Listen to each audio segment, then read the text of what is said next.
It's Ian Weinberg, and welcome to my masterclass on motivation. Today I'm going to share with you 4 components to developing your motivational mindset to help you stay on track even on those times that you don't really feel like it. And as a number 1 secret, the times that you don't feel like it are actually the most important. So without any further ado, let's jump into component number 1, and that's going to be turning obstacles into opportunities. Now, it's impossible to go through life without encountering obstacles, without encountering challenges and problems.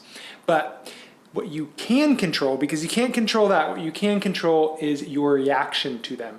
It's how you approach these things and what happens after you've encountered them that's really going to make all the difference. Because one person can run into a challenge, can run into an obstacle, and see that obstacle and challenge as a roadblock, and that they interpret that as a sign that they are not doing the right thing, or that it's going to be too hard for them to achieve success, or that they're not doing the right thing, or simply that all they ever do is run into obstacles and challenges. Whereas on the other hand, somebody with the right mindset, a motivational mindset, a positive mindset, is going to see those challenges, is going to see those obstacles, and they're going to see them as opportunities.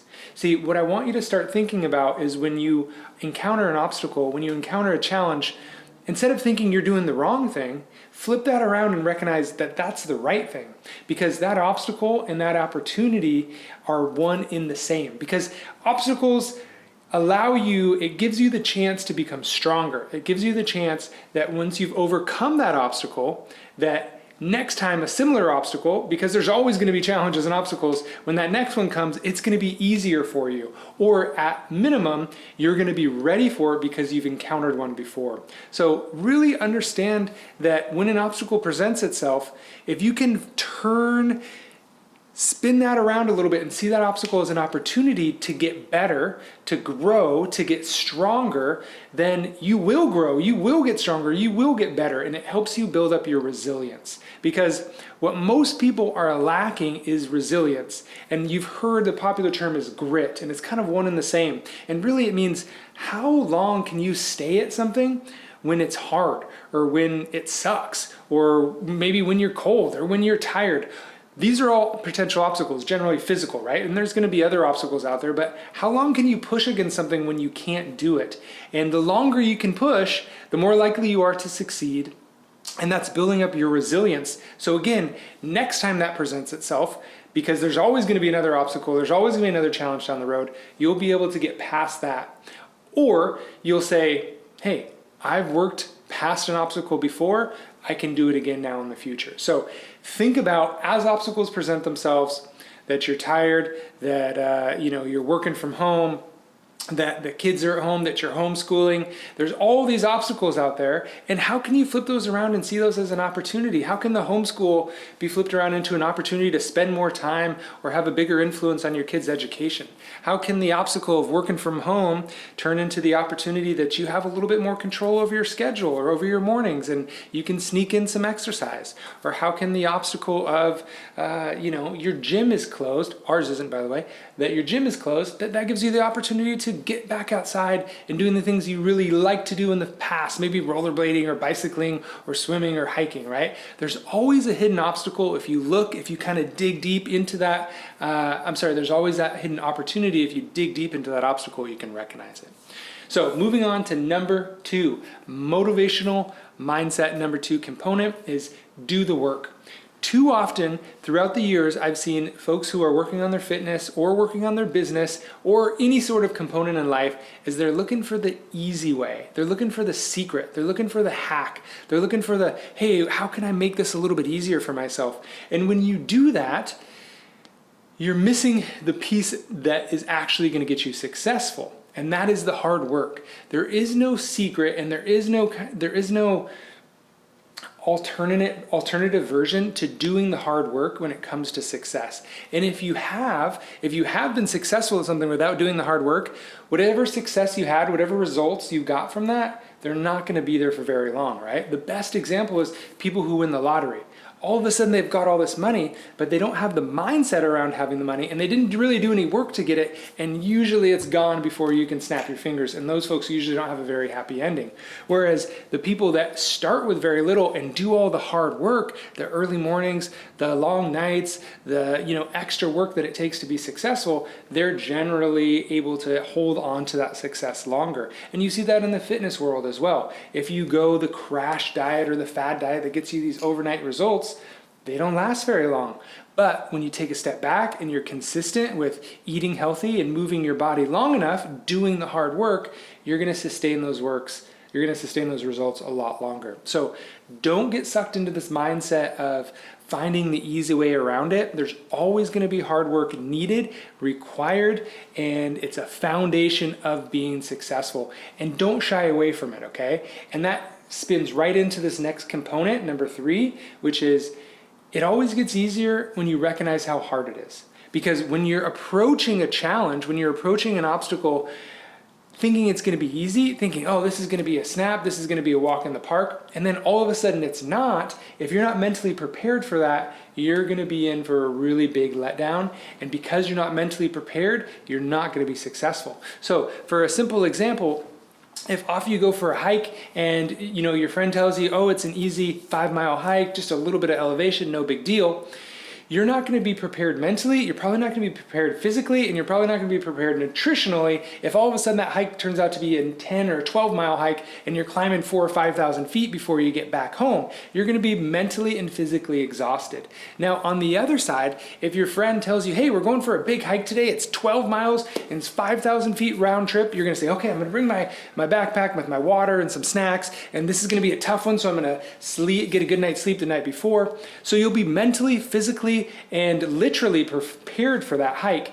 But again, if you're thinking something's going to be easy, you don't go into it with the correct preparation, both mentally and physically and emotionally. So anticipate things being harder than you think they will be, and in the end, that will make them easier, okay? It might sound a little complicated, but trust me on this process, and I know you've experienced the version where you thought it was going to be easy and it turned out to be hard, and if you had gone into it knowing it was going to be harder, you probably would have done well. So just start from the beginning, knowing that you're going to need to do the work to get it done, and it's probably going to be a little bit harder than you think, and if you think that way and approach it that way, it'll end up being easier.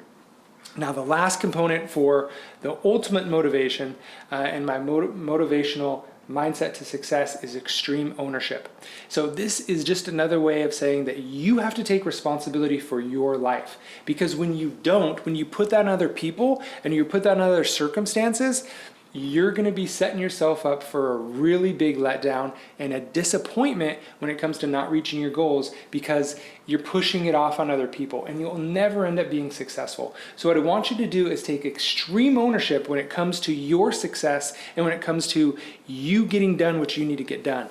The sooner you can take the responsibility on your own shoulders for what you want to get done and what you want to accomplish and stop blaming other people, you're going to be much more successful and you'll stay motivated and you'll stay on track for your goals. But the moment you say, oh, well, you know what, it's my genetics. So you're blaming it on other people. Oh, you know what, it's the food industry that's like convincing me these things are the right things to do. Or you blame it on your boss because you're always working. Or you blame it on your kids that they need all your time and you can't carve out 30 minutes. Stop, stop, stop. It's time for you to take responsibility for your life. And remember that when you do that, you're going to be a better employee, a better boss, a better parent, a better partner, all the things in your life that you've been convinced that need your time and don't allow you to focus on you and be the best version of yourself. The truth is, when you do focus and be the best version of yourself, it allows you to be better in all those other facets of your life.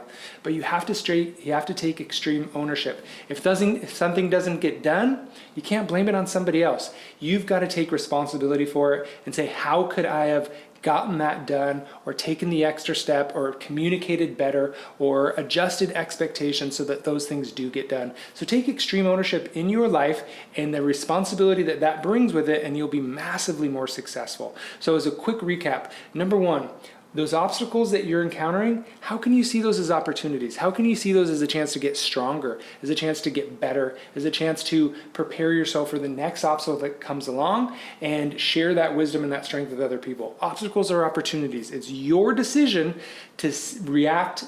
It's your opportunity to react how you want to react. And we always get to choose that reaction. For a moment, we don't. For a moment, the emotions kick in, but you can take a step back and you get to control your reaction to those obstacles in your way.